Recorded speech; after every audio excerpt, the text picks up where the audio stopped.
So I already talked about why in a previous video, why I think Silence of the Lambs is overall a great movie despite its problematic elements, and today we're going to focus on one of the greater aspects of the movie, which is Clarice as a strong female character. Which I think is something that's important to discuss in this post-Me Too movement in Hollywood as well as in other industries. Unless you've been living in an alternate dimension, you're probably aware that the world has been rocked by allegations of sexual assault and misconduct by perpetrators such as Donald Trump, Roy Moore, Kevin Spacey, and Harvey Weinstein. And with this type of misogyny and harassment in the entertainment, political, and let's be honest, any type of occupational industry, I think it's all the more important to recognize strong representations of women in media, and I think Jodie Foster's Clarice in Silence of the Lambs is one of the most overlooked gems in respect to this topic. Because in truth, Jodie Foster's lead performance as Clarice solidifies the character as one of the strongest female protagonists of her era, and we can even see this right from the opening scene of Silence of the Lambs, where we see that Clarice is a young woman of action. She's tough, physically fit, and can work up a serious sweat. Which, quite honestly, is something I respect in a woman.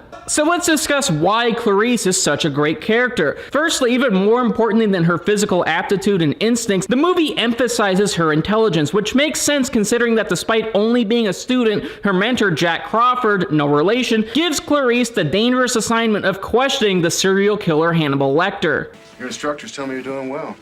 Top quarter of your class. I hope so. They haven't posted any grades yet. A job's come up, and I thought about you. Not a job, really, more of an interesting errand. You double major, psych and criminology, graduated in Magna, summer internships at the Reisinger Clinic. It says here, when you graduate, you want to come to work for me in behavioral science. We're interviewing all the serial killers now in custody for a psychobehavioral profile. Could be a real help in unsolved cases. Most of them have been happy to talk to us. You spook easily, Starling? Not yet, sir. See, the one we want most refuses to cooperate.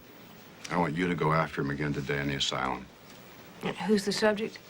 The psychiatrist, Hannibal Lecter. But the way the movie frames Clarice and introduces her, we can understand why a teacher would be wanting to send her into the lion's den to a literal man-eating monster. Because without this introduction of her being a strong character, it would be really weird if Crawford sent even a great student to see Lecter over someone who has more experience. I mean, that'd be like a heart surgeon leaving the operating room during a procedure and forcing a nursing student to finish. It would be hard to blame that doctor, seeing as margaritas were half off at Chipotle. But with Clarice, this works because the setup from before. We can understand why Crawford would send Clarice on this assignment and why she was so unintimidated by the hellish atmosphere of the prison that contains Lecter.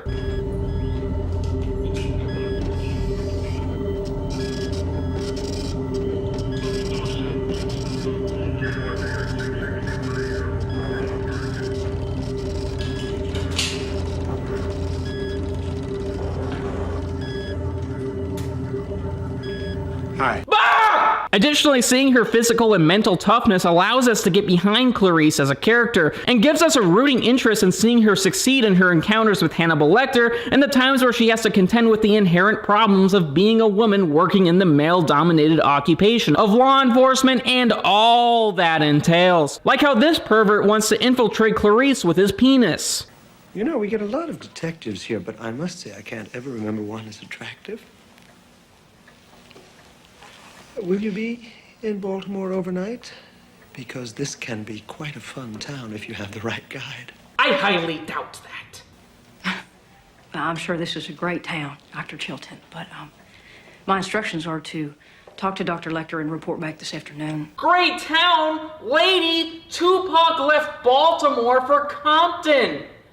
Compton! In this instance, Clarice does what many other women do in similar situations and shows her strength of character by engaging in what I like to call penile diplomacy. Which admittedly is something not to be confused with Dennis Rodman's failed experiment of basketball diplomacy in North Korea. No, I'm just saying, no, I don't give a I'm gonna ask what the hell you think. I'm sure his heart was in the right place. Anyway, penile diplomacy is having to verbally spar with men who are sex hounds that objectify women in order to go about their daily lives. So in essence, Clarice and other women in her position have to play tit for tat while the man plays tat for tit. Clarice's ability and strength to do her job despite being hounded by some dinguses shows off not only Clarice's power and confidence as a character, but shows off Silence of the Lambs' feminist female themes, and how those said themes are actually quite subtle. Admittedly, many movies with feminist themes about empowered women battling societal sexism usually always makes those said themes incredibly obvious to the viewer. Mr. Harkin, this city needs its news. Oh. And you are going to deprive them of that because I have breasts? Exquisite breasts? But Lambs is different. The film never explicitly states that Clarice is a victim of sexism, but lets the character interactions, dialogue, and visuals do all the explaining that is needed. Dr. Chilton, if Lecter feels that you're his enemy, then, well, maybe we'll have more luck if I go in by myself. What do you think? You might have suggested this in my office and saved me the time. Yes, sir. Then I would have missed the pleasure of your company, sir. Now that's an expert at penile diplomacy. This allows the audience to understand her character on a narrative and thematic level, and allows those who have been in similar situations to relate with her. And yeah, that's pretty much what makes her a great character, and why Silence of the Lambs is a great thriller despite its, well, problematic elements, which we will get to. I have not fucking forgotten!